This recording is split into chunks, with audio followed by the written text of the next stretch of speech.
dünyanın muhteşem ve yeryüzünün gizem dolu şehri. Yahudi krallığının kurucusu olan Davud'un başkenti ilan ettiği ve Yahudiler için Rabbin dünyayı yaratmaya başladığı yer. Hazreti İsa'nın çarmıha sırtına yükleyip çile yolundan yürüdüğünü ve çarmıha gerilerek Allah katına yükseldiğinden mahşerin, dirilişin mekanı. Hazreti Muhammed'in hicretten 14 ay sonrasına kadar namazlarında yüzünü döndüğü ve Müslümanlar için ilk kabul, en kutsal hatıraları olan o şehir, Kudüs.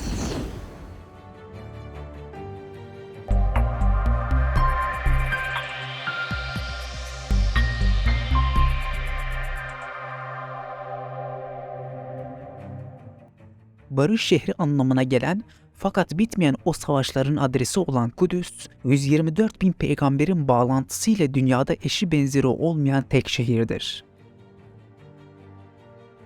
Musevilik, Hristiyanlık ve Müslümanlık, bugün dünyadaki 3 büyük semavi din için de Kudüs bir başlangıç noktasıdır. 3 semavi dinin peygamberin hikayesini yaşatan tek şehirdir. Sadece 3 büyük dinin peygamberin hikayesini yaşatmaz Kudüs. 3 dinin atısı kabul edilen Hazreti İbrahim'e Allah'ın vaat ettiği oğlu İshak'ı Moryah Dağı'na kurban etmek için getirdiği yerin Kudüs olduğunu biliyor muydunuz?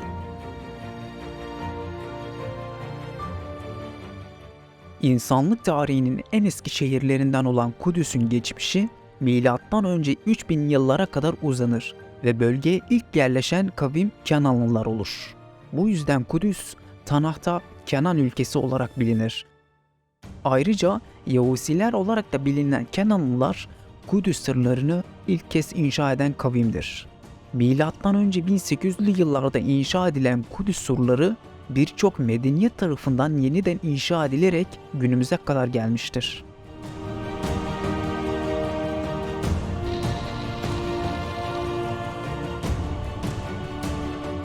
Kudüs'ün Yahudiler için önemi Hristiyanlık ve Müslümanlıktan biraz daha farklıdır. Örneğin Yahudi geleneğine göre yeryüzündeki Kudüs gibi bir de gökte Kudüs vardır. Onlar için Tanrı Talmud da yerdeki Kudüs'e girmeden gökteki Kudüs'e girilemeyeceğini söyler. Özetle bir Yahudi için Kudüs olmadan bazı ibadetleri yapmak mümkün değildir. İnançların ve ibadetlerin tam olması için sadece Kudüs'ün değil, mabedin de ayakta olması gerekir. Yahudi dininin esasını oluşturan şeriatı yani Tevrat'ı Hazreti Musa'nın getirdiğini hepimiz biliyoruz. Asayı yılanı döndüren, denizleri ikiye ayıran ve mucizelerle dolu hayatı olan Hazreti Musa Kudüs'e neden giremedi dersiniz?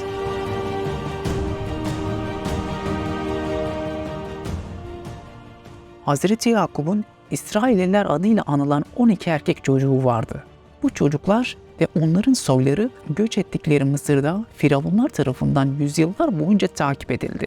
Allah-u Teala onları Firavun'un zulmünden kurtarmak için Hazreti Musa'yı gönderdi, Firavun ile ordusunu helak etti.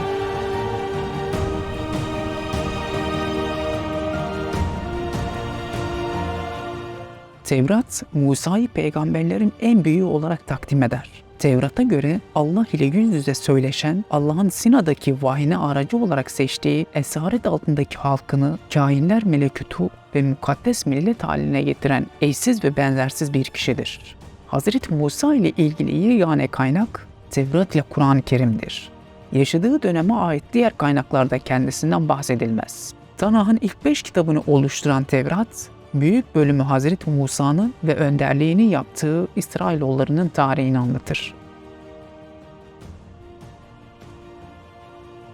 Hazreti Musa'nın görevi iki yönlüydü. O hem dini hem sosyal liderdi. En önemli yönü kavmini Firavun'un zulmünden kurtarıp hürriyete kavuşturmasıdır. İkinci önemli yönü ise şeriatı yani Tevrat'ı getirmiş olmasıdır. Bildiğiniz gibi Hazreti Musa Firavun'a karşı çeşitli mucizeler göstererek İsrailoğullarının 400 yıl boyunca kaldıkları Mısır'dan çıkarmıştır. Tevrat'ta nakledildiğine göre Kızıldeniz'i aşarak Firavun'dan kurtulan İsrailoğulları Musa'nın önderliğinde Mısır'dan çıkışın 3. ayında Sina Dağı'na varır.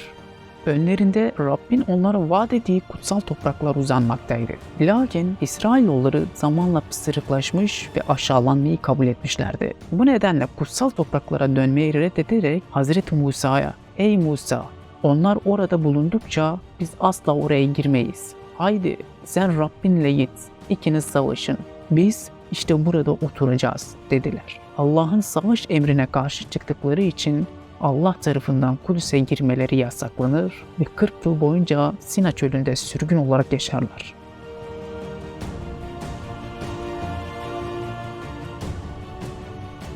Mısır'dan çıkan İsrailoğulları Hz. Musa'nın birçok mucizesiyle karşılaşır ve Tevrat bu yolculuk esnasında indirilmeye başlamıştır.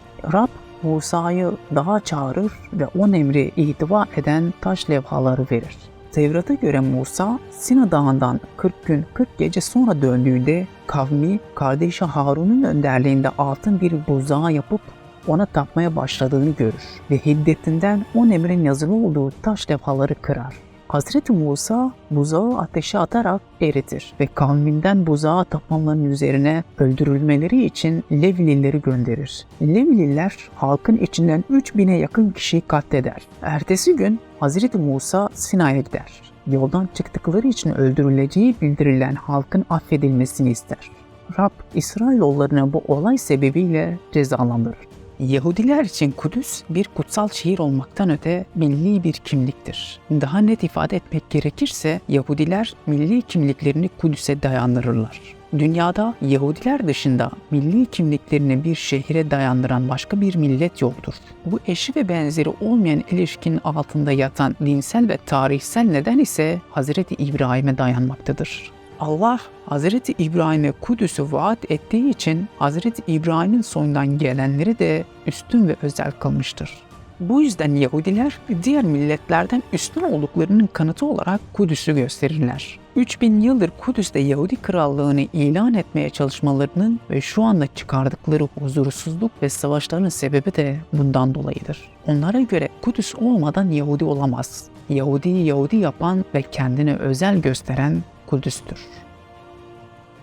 Allah'ın Hazreti İbrahim'e vaat ettiği topraklar net olarak Kudüs değildir. Ürdün'den Akdeniz'e ve Mısır'dan Suriye'ye kadar olan bölge kendisine ve kendisinin soyundan gelenlere vaat edilmiştir. Aynı vaat Hazreti İshak'a, Hazreti Yakub'a ve Hazreti Musa'ya da tekrarlanır.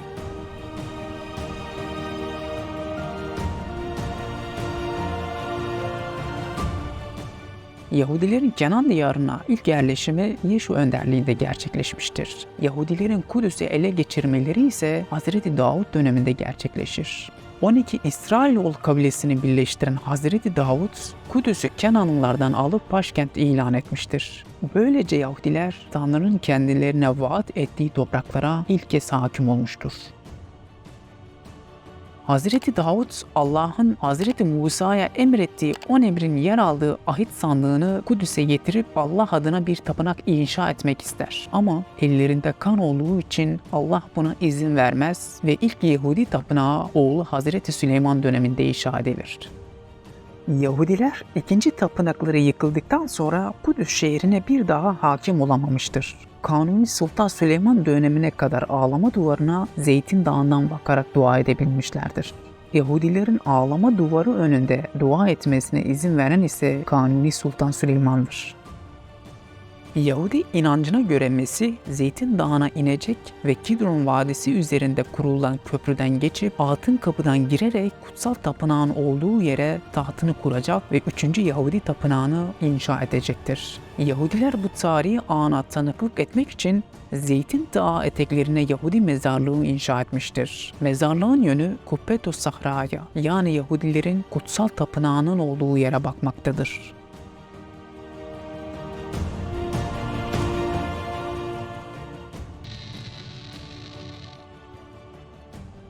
Hristiyanlar için Kudüs'ün önemi Hazreti İsa'nın Kudüs'te çarmıha gerilmiş olmasında yatar.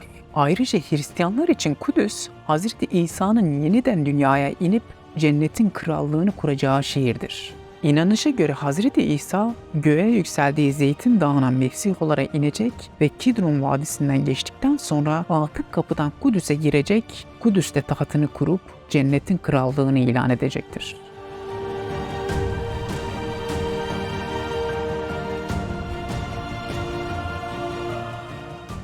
Hazreti İsa, Kudüs'ün 10 kilometre güneyinde yer alan Beytüllahim'de dünyaya gelmiştir ve tebliğ faaliyetlerine Nasra şehrinde başladıktan sonra Kudüs halkının daveti üzerine ve dişi bir eşek üzerinde Kudüs şehrine gelmiştir. Matta, İncil'in 21. bölümünde Hazreti İsa'nın Kudüs'e girişi şöyle anlatılmaktadır. Kudüs'e yaklaşıp Zeytin Dağı'nın yamacında bulunan Beytfaci köyüne geldiklerinde Hazreti İsa öğrencilerinden ikisini şu sözleriyle köye gönderir. Karşınızdaki köye gidin, hemen orada bağlı bir dişi eşek ve yanında bir sıpa bulacaksınız. Onları çözüp bana getirin. Size bir şey söyleyen olursa Rabbin bunlara ihtiyacı var, hemen geri gönderecek dersiniz. Öğrenciler gittiler ve Hazreti İsa'nın kendilerine buyurduğu gibi yaptılar. Eşekle sıpayı getirip üzerlerine giysilerini yaydılar. Hazreti İsa da sıpanın üzerine bindi. Halkın büyük bir bölümü giysilerini yolun üzerine serdi. Bazıları da ağaçlardan dallar kesip yola seriyorlardı. Hazreti İsa Kudüs'e girdiği zaman bütün kent "Bu kimdir?" diye çalkalandı. Kalabalık "Bu Celine'nin Nasra kentinden İsa peygamber" diyorlardı. İncil'de Hazreti İsa'nın havarilerine Kudüs şehrinin yıkılacağını da söylediği de anlatılmaktadır. Bu yüzden Ortodoks Yahudilik inancına göre 3. Yahudi tapınağını inşa edebilecek tek kişi Mesih'tir. Marko İncil'inin 13. bölümünde Hazreti İsa Kudüs'te taş üstünde taş kalmayacağını şöyle açıklar. İsa tapınaktan çıkarken öğrencilerinden biri ona "Öğretmenim, şu güzel taşlara, şu görkemli yapılara bak." Hazreti İsa ona "Bu büyük yapıları görüyor musun? Burada taş üstünde taş kalmayacak. Hepsi yıkılacak" dedi. Hazreti İsa Zeytin Dağı'nda tapınağın karşısında otururken Petrus, Yakup, Yuhanna ve Andreas özel olarak kendisine şunu sordular. "Söyle bize, bu dediklerin ne zaman olacak? Bütün bunların gerçekleşmek üzere olduğunu gösteren belirti ne olacak?" Hazreti İsa onlara anlatmaya başladı. "Sakın kimse sizi saptırmasın. Birçokları ben oyum diyerek benim adımla gelip birçok kişiyi saptıracaklar. Savaş gürültüleri, savaş haberleri duyunca korkmayın. Bunların olması gerek. Ama bu son demek değildir. Ulus ulusa, devlet devlete savaş açacak. Yer yer depremler, kıtlıklar olacaktır.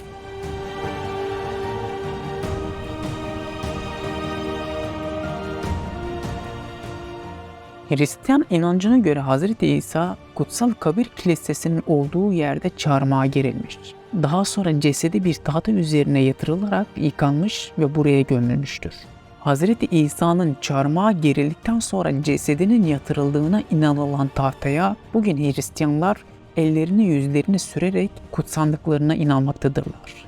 Hristiyanlara göre kutsal kabir kilisesine gömüldükten 3 gün sonra dirilmiş ve 40 gün boyunca havarilerin arasında yaşadıktan sonra Zeytin Dağı'na gelerek göğe yükselmiştir. Bu yüzden kutsal kabir kilisesinin diğer adı Diriliş Kilisesidir. Hristiyanlara göre Kudüs'te kutsal olan diğer yer ise Çile yoludur. İnanışa göre Hazreti İsa çarmıhını sırtına yükleyerek bu yoldan yürümüş ve kutsal kabir kilisesinin olduğu yere geldiğinde çarmıha gerilmiştir. Hristiyanlar için kutsal mekan ise Hazreti İsa'nın 12 havarisiyle son akşam yemeğini yediği kilisedir. Kilise, Hazreti Davud'un mezarıyla aynı yerde yer almaktadır. İnanışa göre Hazreti İsa son akşam yemeğinde havarilerine ekmek ve şarap ikram etmiştir. Luka İncil'inin 22. bölümünün 19 ve 20. ayetlerinde Hazreti İsa'nın son akşam yemeği şöyle anlatılmaktadır. Sonra eline ekmek aldı, şükredip ekmeği böldü ve onlara verdi.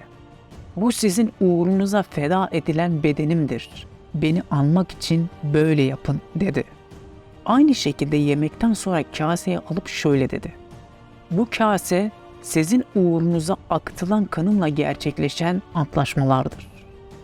Bugün Hristiyanların kiliselerde şarap ve ekmek ayini yapmasının nedeni de budur. Hem Hazreti İsa'yı anmak hem de Hazreti İsa'nın kendini feda etmesini hatırlamak için ekmek ve şarap ayini yaparlar.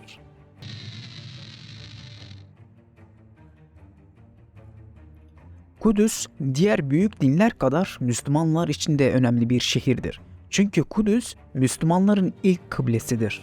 Hz. Muhammed sallallahu aleyhi ve sellem Medine'ye hicretinden 14 ay sonraya kadar da Müslümanların kıblesi olarak kalmıştır. Müslümanların kıblesini Kudüs'ten Kabe'ye dönmesi Hz. Muhammed'in Miraç yolculuğundan sonra gerçekleşmiştir.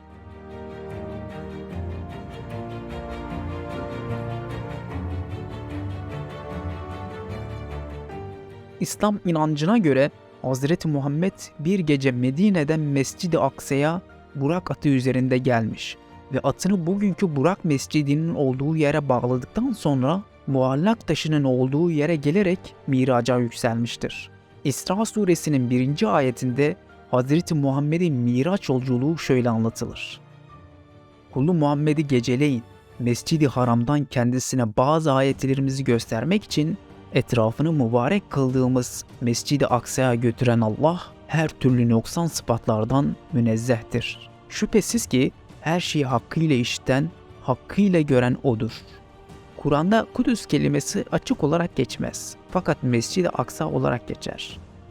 Bir gün müminlerin annelerinden Hazreti Meymuna rivayet ediyor. Ya Resulallah, Beyt-i Makdis'e gidip gitmeme hakkında bize ne buyurursunuz dedim. Allah Resulü orası harş ve dirilişin gerçekleşeceği yerdir. Gidin ve orada namaz kılın. Çünkü orada kılınan bir vakit namaz başka yerde kılınan 1000 vakit namaz gibidir diye buyurur. Peki oraya gidecek imkan bulamazsak dedim. Bunun üzerine Hazreti Peygamber şöyle buyurdu. Kandillerini yakmak için hediye yakıt gönderin. Kim bunu yaparsa oraya gitmiş ve namaz kılmış gibi olur diye buyurur. Kudüs hem Kur'an ayetlerinde hem Hazreti Peygamber'in hadislerinde geçtiği için Müslümanlar için de kutsaldır.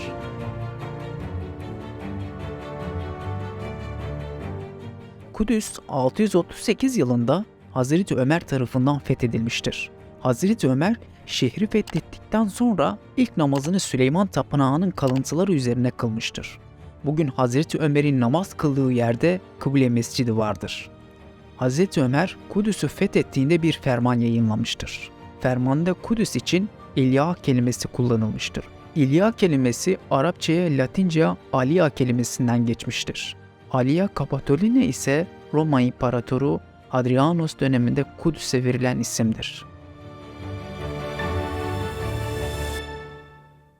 Hazreti Ömer sonrası Emeviler döneminde Kudüs'te önemli eserler inşa edilmiştir.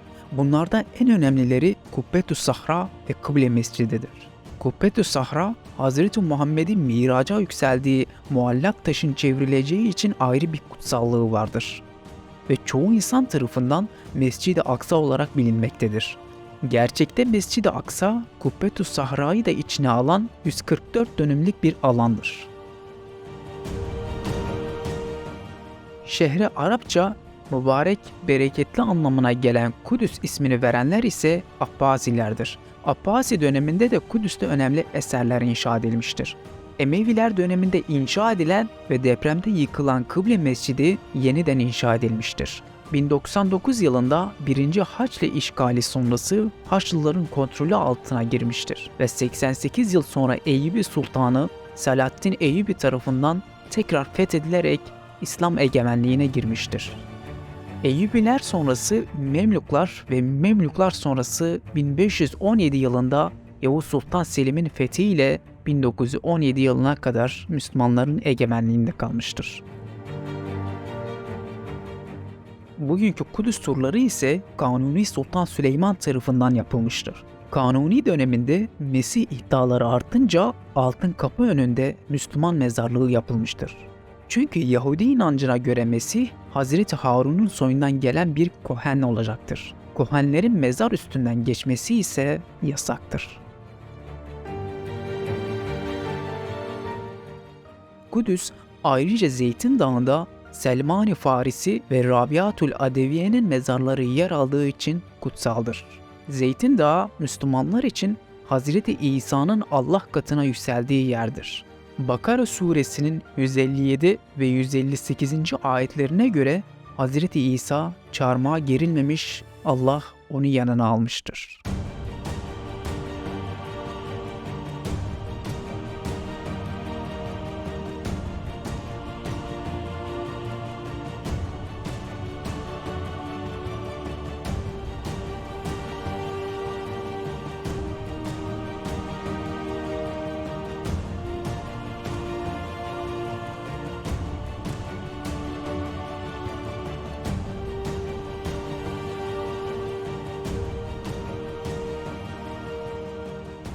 Bugün Kudüs meselesi İsrail-Filistin çatışmasının en merkezi sorunlarından biridir. İsrail 1967'deki Altın Gün Savaşı'nda Ürdün'ün kontrolü altında bulunan Doğu Kudüs'ü canice işgal etmeye başladı. O tarihten bu yana da İsrail işgali altında bulunuyor. İsrail 1980 yılında kabul ettiği kanunla Kudüs'ü bölünmez başkenti ilan etti. Ayrıca aynı kanunla kentte yaşayan Araplara vatandaşlık verildi. Bugüne kadar Kudüs'ü İsrail'in başkenti olarak tanıyan hiçbir devlet olmadı.